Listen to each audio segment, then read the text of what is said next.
Morning class 9C. So today we will continue chapter electoral politics.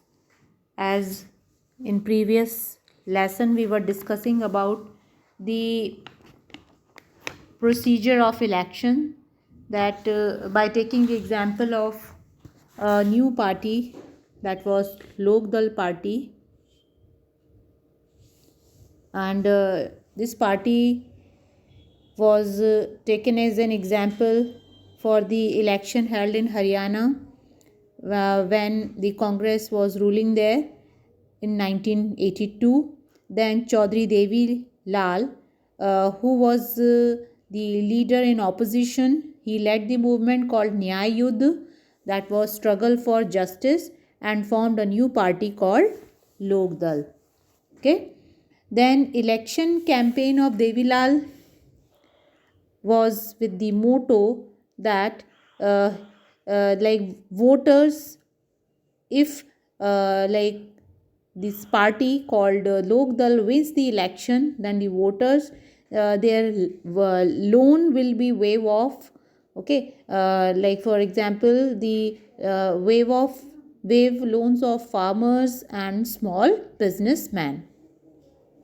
That's why all the voters, they favored Lok Dal, and because people were unhappy with existing government, and by the promises made by Devi Lal, they were attracted and they voted in favor of Lok Dal, and its partners won 76 out of 90 seats.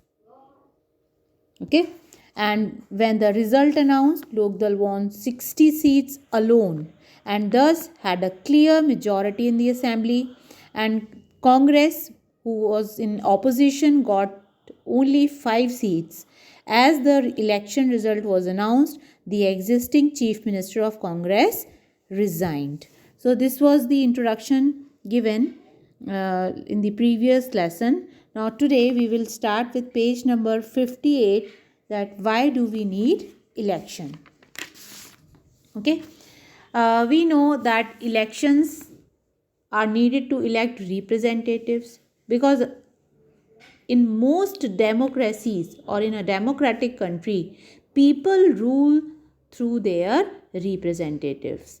Okay, and whenever elections are there, the elections solve problem of assessing people on the basis of education, knowledge, or experience. They help in analyzing that the people like their representatives or not. Okay, and even the voters, they make many choices, like who will make laws for them. We had discussed about this important term, and they can choose who will form the government and take major decisions.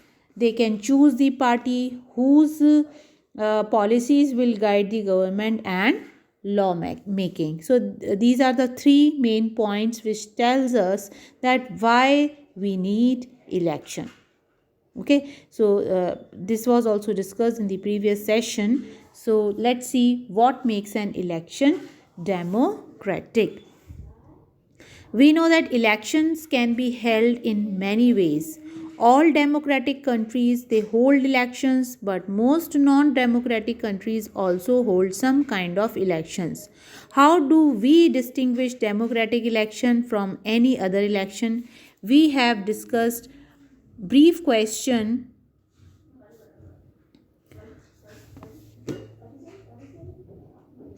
in chapter 2. Okay, we had discussed many examples of countries where elections are held but they can't really be called pure democratic elections. Let us recall what we learned there and start with a simple list of the minimum conditions of democratic election.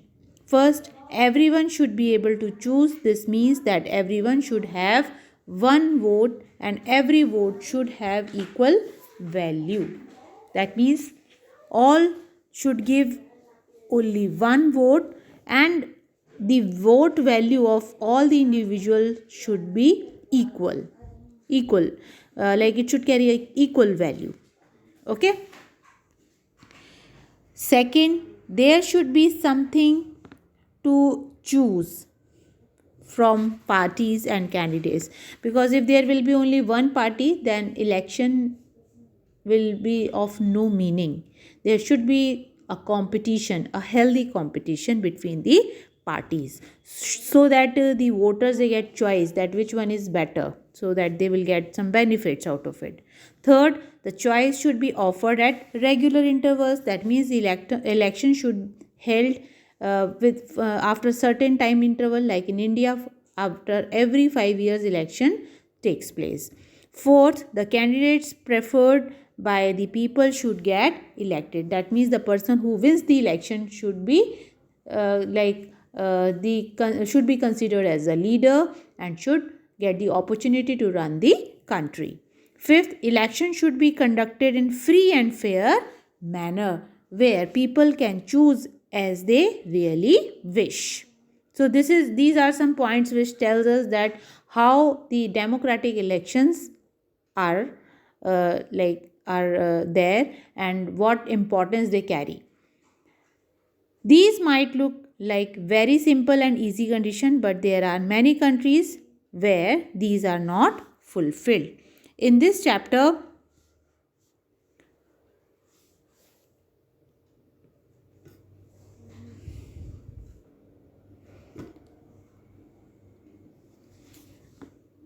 these conditions of to the elections held in our own country, to see if we can call these democratic elections or not. Okay. We had also talked about that the political competition, if they are done in healthy way, they are really helpful for the people of a particular country to select a good leader. Okay. So competition gives us many choices, and but some parties, they put the allegations.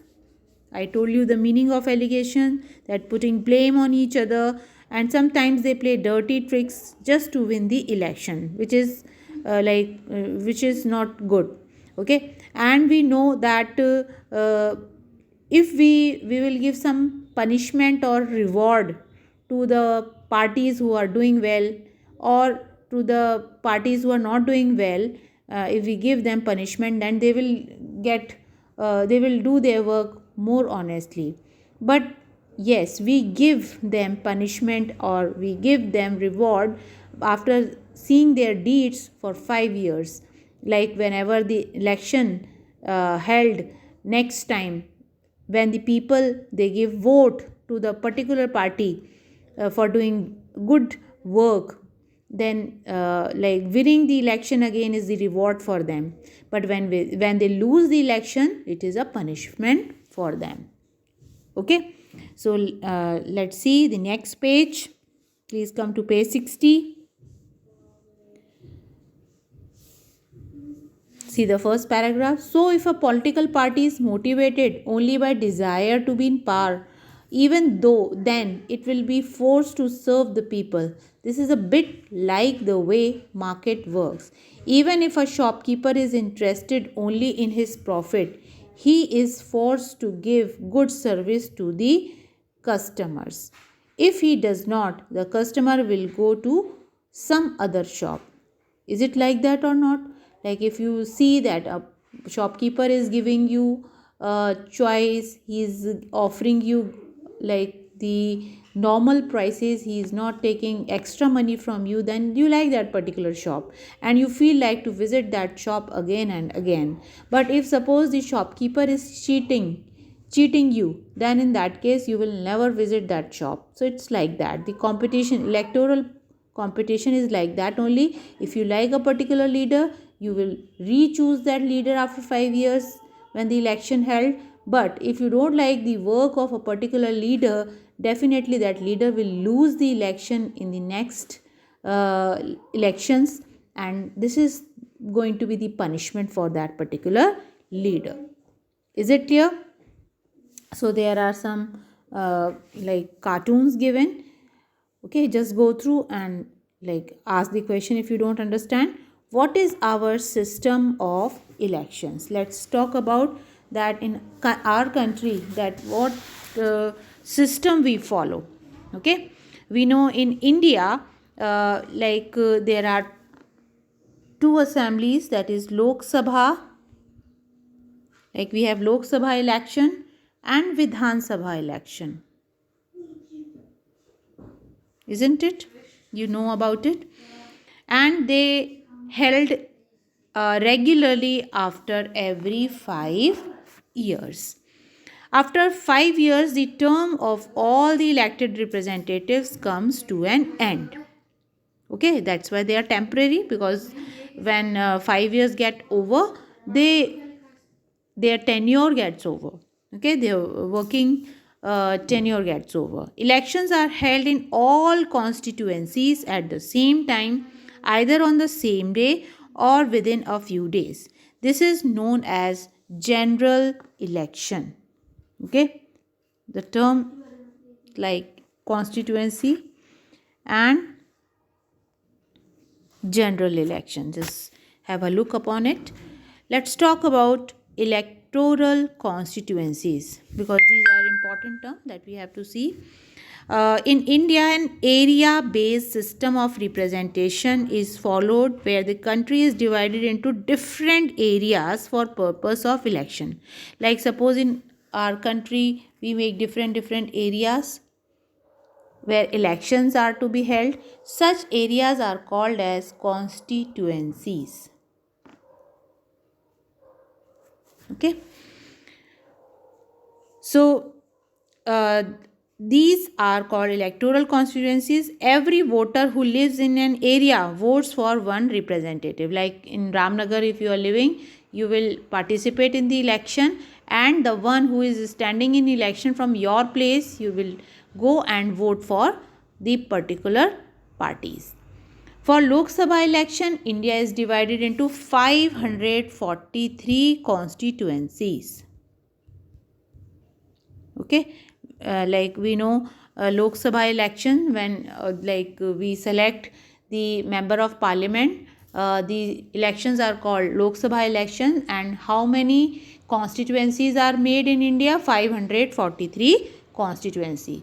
The representative elected from such constituencies are called MPs, member of parliament.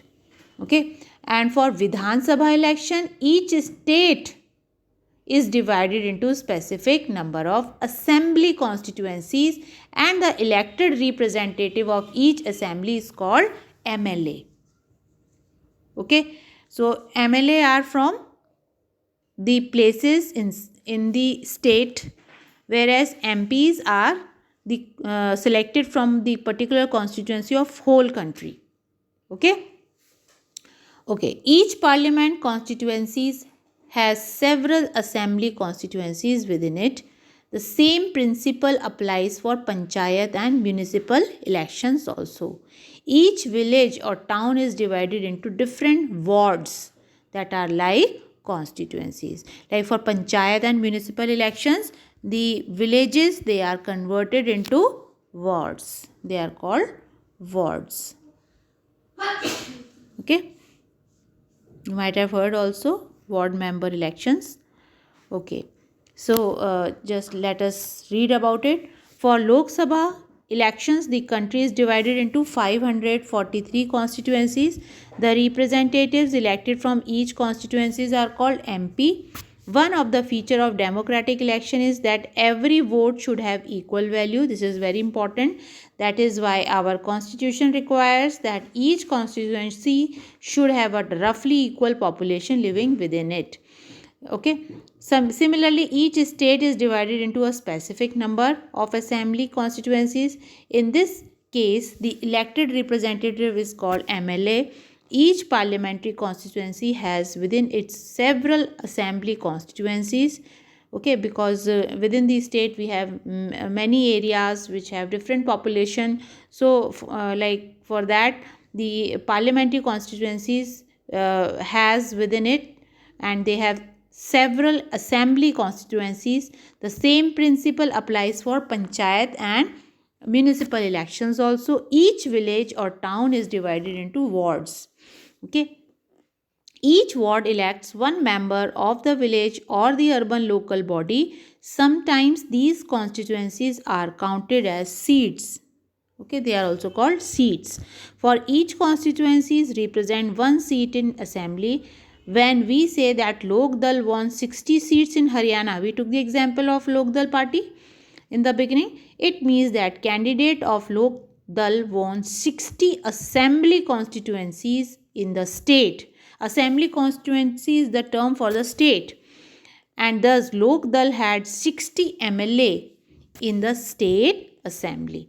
Okay, when we talked about Haryana election, like Haryana is the state we know in our country, and inside that state there are small areas where election for MLA held, and these areas are called assembly constituencies. Okay.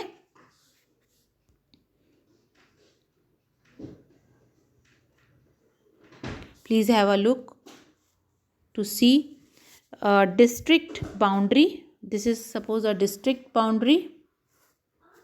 Okay, and the red line is depicting district boundary, black line boundary of assembly constituency. These are small areas, so they are assembly constituencies. The green area with district but outside Lok Sabha constituency, and yellow Gulbarga, where Lok Sabha constituency, like whole area is for Lok Sabha. Okay, now Gulbarga district in Karnataka, this is green. Why is the boundary of the Gulbarga Lok Sabha constituency not the same as the district boundary of Gulbarga? Draw a similar map for your own Lok Sabha constituency. How many assembly constituencies are there in the Gulbarga Lok Sabha constituency? Is it the same in your Lok Sabha constituency?